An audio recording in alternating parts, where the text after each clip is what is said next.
Isa sa ilalim na sa forensic examination ng mga butong na-recover sa Taal Lake na sinasabing posibleng konektado sa kaso ng mga nawawalang sabongero, 4 na taon na ang nakararaan. Sa ngayon, aminado ang Philippine National Police na hindi pa tiyak kung buto ito ng tao o ng hayop. Si Paul Montebon para sa balita.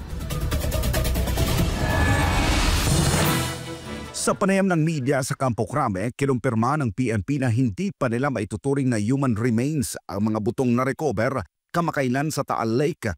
Ayon sa kanila, bagamat may mga lead sa operasyon, hindi pa rin matukoy kung ang mga buto ay mula sa tao o sa hayop. Dagdag pa ng PNP, malapit sa kabahayan at palaisdaan ang lugar, kung kaya't hindi pa sila makapagbigay ng direktang pahayag kung konektado ito sa kaso ng mga nawawalang sabongero. Sa kabila nito, nakakuha na ang mga otoridad ng DNA samples mula sa mga kaanak ng mga biktima para sa cross-matching at sa mga butong natagpuan. Ayon kay PNP spokesperson Police Brigadier General Jean Fajardo, 12 kaanak ng mga nawawalang sabongero ang nakuhanan na ng DNA profile at kasalukuyan ang hinihintay ang resulta mula sa forensic group.